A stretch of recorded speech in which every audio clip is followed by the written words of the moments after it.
thanking the Minister and the Ministry of Justice of the State of Eritrea for inviting me here and through the midwifery of my good friend Professor Abdul. So thank you very much. I'm glad to be with you. I've had the opportunity of listening to the presentations yesterday and this morning. I therefore will benefit from them in terms of my presentation, because this is not a purely academic engagement. It is an attempt to discuss matters that are practical. And it is my pleasure, therefore, to share my thoughts with you. And of course, typically I've written a paper, but what I'm going to say will depart in many ways from the paper that I had written. Let me start by prefacing my intervention by asking the young people here, how many of you have watched Roots by Alex Haley? The young ones. And you know, when you are young, you know. How many of you here have watched Africa, a Triple Heritage by Professor Ali Mazrui? Africa is never allowed, and I use this deliberately, and I'm very happy, Madam Minister, that there is not an NGO from the Western world which has sponsored this particular gathering.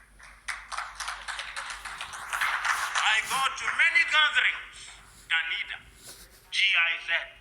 Once you have those people as sponsoring your things, there is a hidden agenda.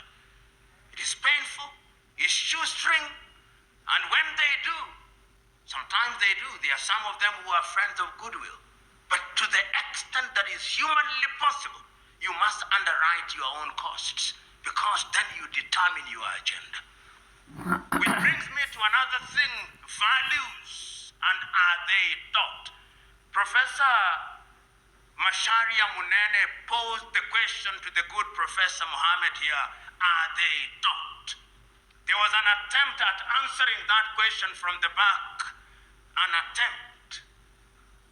Are they taught in an orderly, systematized manner, so that they can become a body of language, a body of laws? I'm saying that one of the things that we must deal with in most of Africa is to revamp our curricula. You know, you go to most African institutions of learning, and they are taught in the very same way that the colonialists taught. But what was the purpose of the colonialist system of education? To create a human being who would be equipped with knowledge to serve the colonial state. The neo-colonial state continues with that training to the detriment of the continent of Africa. We must revamp our curriculum and begin to ask, what is it that we are teaching and how are we teaching it?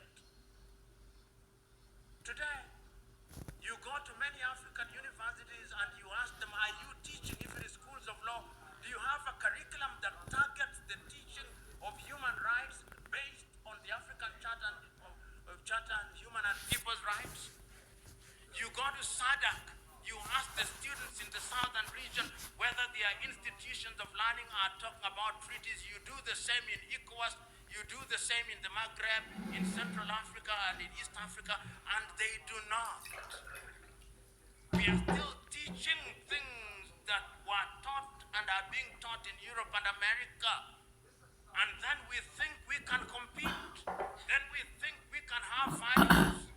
And there are people who have done that, borrowing. And I remember that we should not isolate. We cannot afford the luxury of isolation.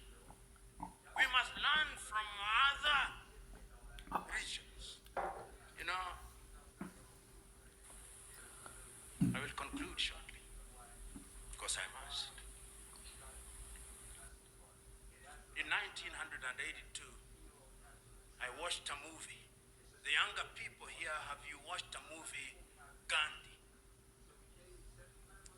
watched the movie Gandhi. When Mahatma Gandhi comes from India at the invitation of Professor Gokhale, he is invited at a meeting in New Delhi, where there are businessmen and scholars, and he did not intend to speak. But he introduces himself and ultimately travels throughout India, and he addresses his first meeting. And this is what he said: when you are assembled here as lawyers and merchants pretending to be speaking for India, you do not speak for India. India is out there in the villages and in the hamlets. Their values, their justice system are not about the things we do in Delhi. I am asking us who are assembled here, let us not be in danger of being accused that we do not know the Africa that we are talking about. When we go to Africa, many of us, we have come here, we'll be in Asmara in a 5-star hotel. The next meeting we'll hold in Addis Ababa in a 5-star hotel. The next one in Khartoum in a 5-star hotel. Then the next one in Abuja in a 5-star hotel. We are talking to ourselves. We do not know Africa. We must know and understand Africa. Otherwise, what we do is to lengthen our curricula vitae by telling ourselves which meeting we attended and which one we are attending. Let us not be in danger of being in that space. So today, we are talking about African justice, African values, with the intention that the people of Eritrea, post-revolution, as they are rethinking how to reorder their society, may benefit from it. This is, in my understanding, what we are gathered here to achieve. And I'm suggesting the following. Number one, that we must re-examine our governance systems and study those governance systems and borrow from governance systems within Africa. I've already suggested to you that there is a beautiful book written about governance and culture, the Ghanaian paradigm by Nana Kobinan Ketsia, in which he suggests that in African governance system there are things that we can borrow. I am suggesting that that be done. I am suggesting that we also look at our justice systems in different ways. And I'm suggesting that something has been done in the Rwandese system with Gacaca. And I'm suggesting that there is something within the Gacaca which can be found amongst the Akan in Ghana, can be found even amongst the Somalis in the Horn of Africa, can be found even amongst you, the Eritreans, can be found amongst different communities. And let us ask ourselves, as we are writing our penal codes, are there things that we can borrow from there? I'm asking you to look at those governance systems. I'm also asking you, when you are doing your constitution, you must not be imprisoned in the traditional method of constitution writing. Let us be creative and innovative and understand the Constitution as the repository of a people's present, past, and the future.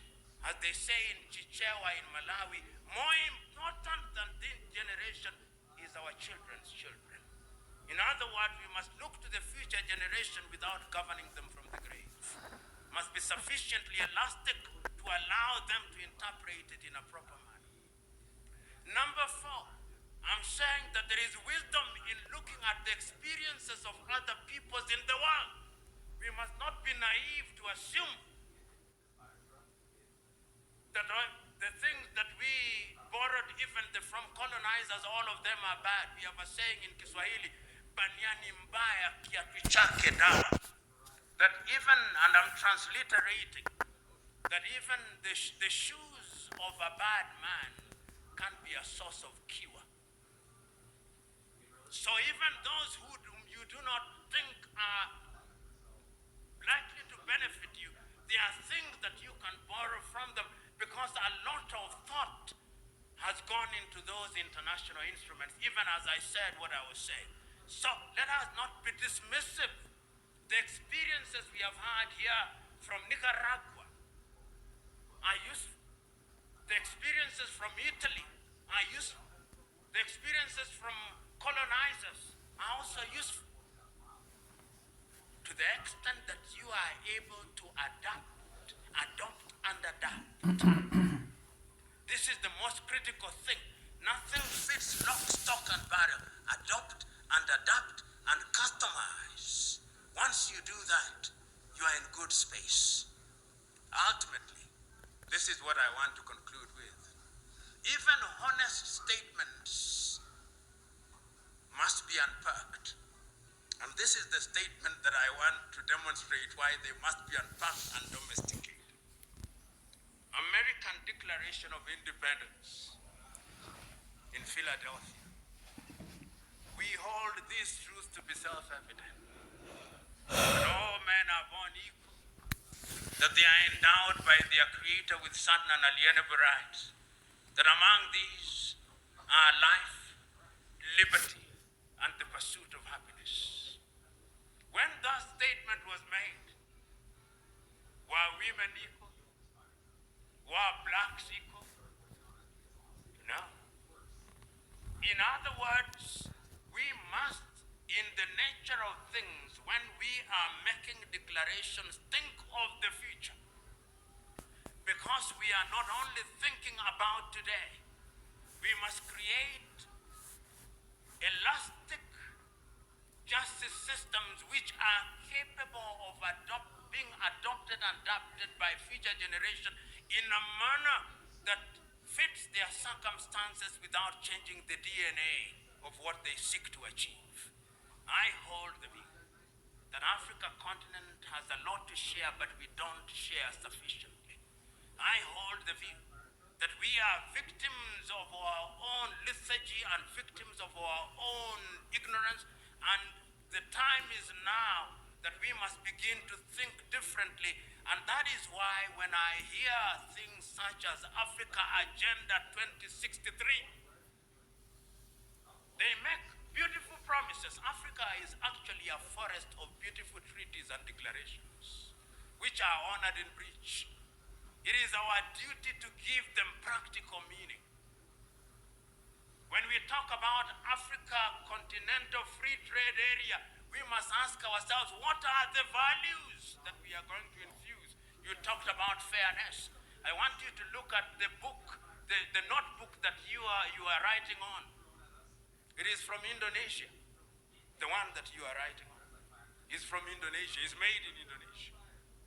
If we are not careful, if we don't have values, even on matters such as trade, the Africa Continental Free Trade Area will be a conduit for goods from other places. What is an African good? We must also determine that. What is the technological input? What is the intellectual input that must go into a thing before it is called African? Easier said than done, but once again, as I conclude, I know societies that have done so.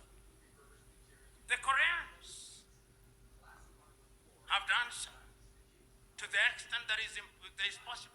The Japanese did so. China before our very eyes are doing so. The Turks are doing so.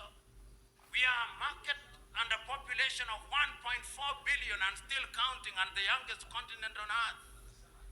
Our values and our justice systems must be given their pride of place so that we are able to compete.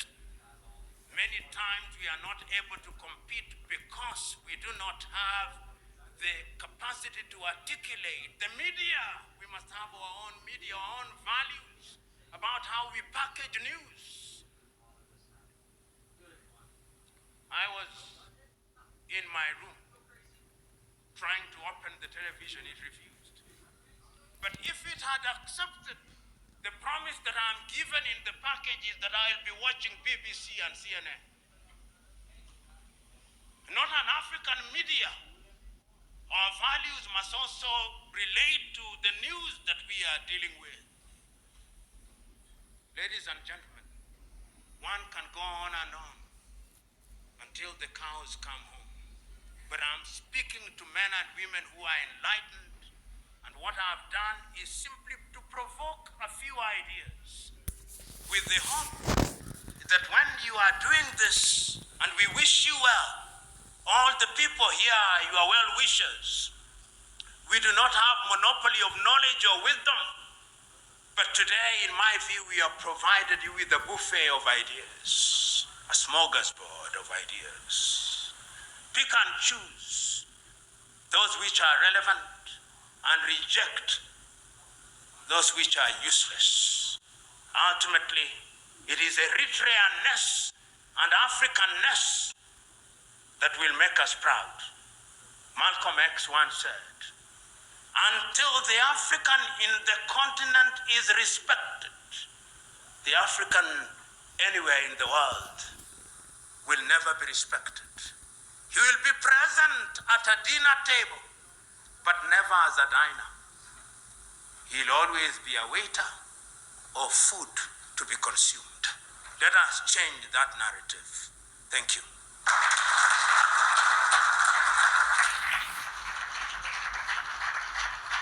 Professor Lumumba, that was more than interesting, more than awakening. I see eyes dilated instead of the biological hunger, maybe. But thank you so much. We'll